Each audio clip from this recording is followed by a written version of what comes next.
How's it going, everybody? Welcome to We Do Tech. Now, ergonomic keyboards, they're great to type on, but they're usually not a option for gamers because, usually they have like weird design, they're skew or stand upright, and it's just, you can't really use it. They're not mechanical, and then of course, most importantly, most of them don't have RGB lighting, and if it doesn't have RGB lighting, then you can't get it if you're a gamer.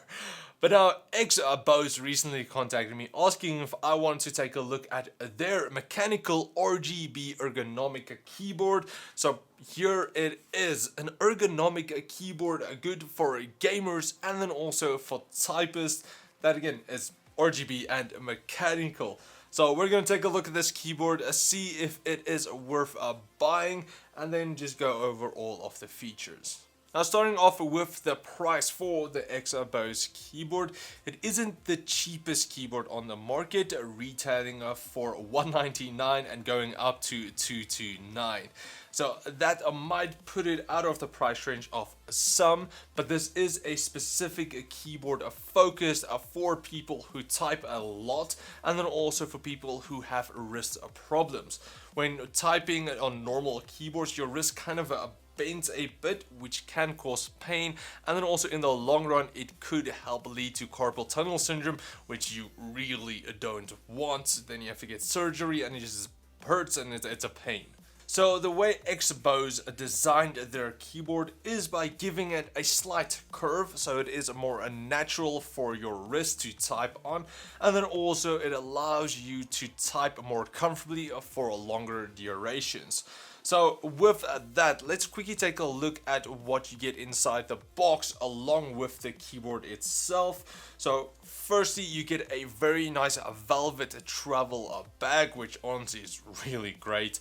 You get a soft silicone wrist rest, a detachable 1.5 meter braided USB Type-C cable, and then finally a keycap puller, because again, it is a mechanical keyboard. Now, as for the design of the Bose keyboard, it is a smaller with a 10 keyless style layout, which does help with the more ergonomic design, where you don't have to stretch your arms apart as much. You can keep it more naturally in line with your shoulders. The body is made out of ABS plastic that does give you a pretty sturdy build with minimum flex at all. Because of the mostly plastic design, the keyboard is also quite light, which makes it great for if you plan to take the keyboard with you a lot, either from work to home or wherever you want. But I would kind of have liked if they use PBT instead of ABS plastic for the body. It would just have made the keyboard feel a bit more premium, especially at the $200 price point. But now, taking a quick look underneath the keyboard, you do get 5 rubber pads for grip and then 2 flip out keyboard feet with some rubber pads on them as well. The pads does a decent job at keeping the keyboard from sliding around on your desk. But now, something that I did notice was that one of my keyboard feet was a bit too loose. So when I was moving the keyboard forward, it would easily collapse on itself. So that wasn't the greatest, and it again could cause some problems if you move your keyboard around. But if you do have a problem like this, you should be able to contact them and ask for a replacement. But now, moving on to the switches, which again, it is a mechanical ergonomic keyboard. The model I have here uses Gateron brown switches with its soft tactile feel, which I just love for typing. You do also get them in blues, reds, and silent reds, with the silent reds costing around $30 or more. So just check out the website for that. But now, here's just a quick sound test of how my model's Gateron brown switches sound.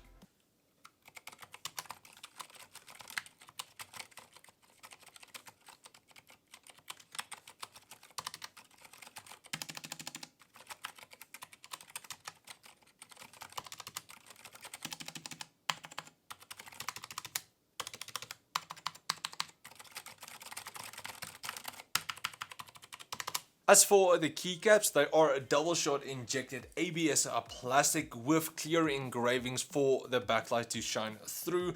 The fonts on the keycaps are also nice and subtle with no crazy looking fonting.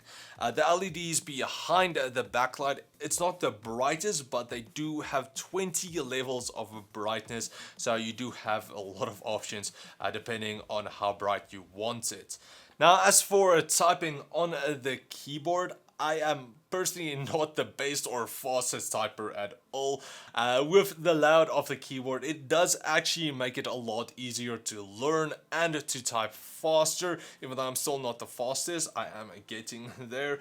Now, it will take some time to learn the new layout, but if you're already a relatively good typist, you should be able to get the hang of it quite quickly. So with the curve of the keyboard and also along with the very nice palm rest, it made typing a breeze and a lot more comfortable. But now getting back into some of the functions of the keyboard, you do also get some secondary functions with the arrow keys allowing you to change the backlight brightness, again with that 20 levels. You can also change the effect speed. F1 to F4 is for your media commands, F5 and F6 is for your 9 different backlight modes. F7 is to pause the backlight at a certain color or effect.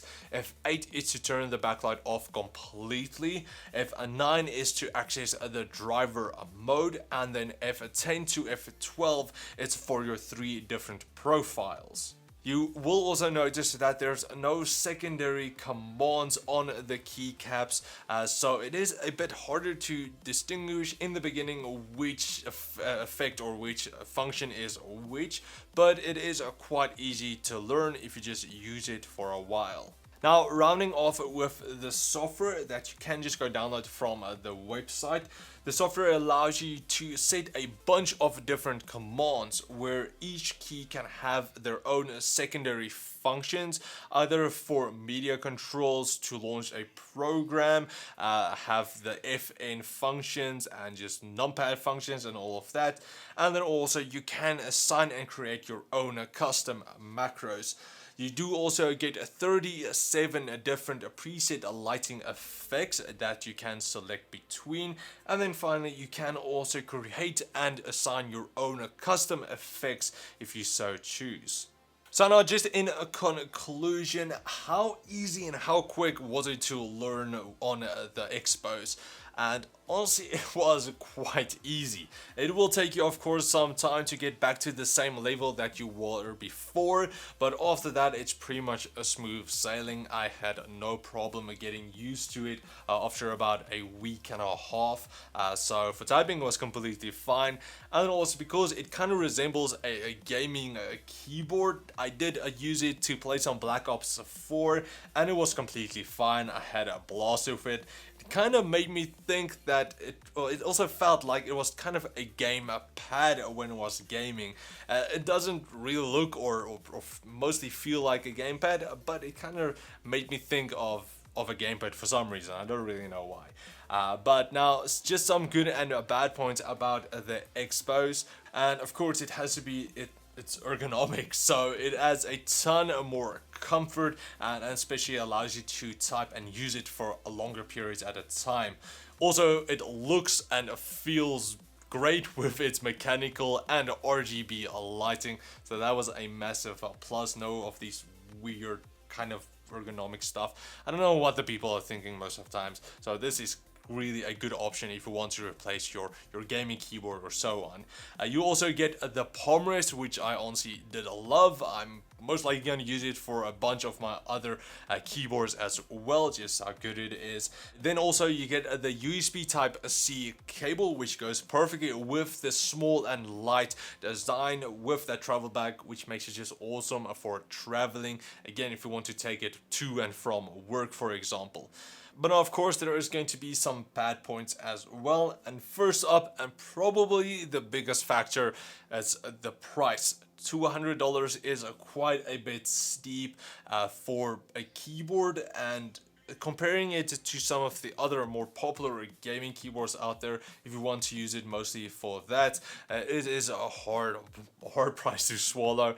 But if you are looking specifically for a ergonomic keyboard, then that's kind of the option you have to go for. Also, I would have again liked if it was a PBT instead of ABS plastic for the body, which just felt a bit better. With my problem as well, I had that keyboard foot that just collapsed very easily. So that's pretty much it for my review of the Xbose ergonomic RGB mechanical kind of gaming keyboard. So if you're willing to pay the price, the $200, then this is pretty much one of the only options you can go for, and it is really nice. Now, it might also be cool if they could potentially bring out a wireless option for this. That would kind of be really cool, so you don't have to have a cable. That's gonna make the more portable, the traveling, a lot better. So that might be a cool option to go for. Might be cost a bit more, but we are seeing more RGB mechanical keyboards popping up, so that might be a good option for Xbose to add later on. But no, that's pretty much it. Thanks for watching, guys. If you did enjoy this review, please like, share, subscribe, and comment like always.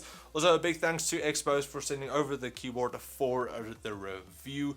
And if you guys have anything else you want me to review, let me know down in the comments below. Also, let me know what you think of the Xbose keyboard. If you want to get one for yourself, if you're looking to get an ergonomic keyboard, let me know down there. But that's pretty much it. Thanks for watching, guys, and I'll take all of you in the next video. Cheers, guys.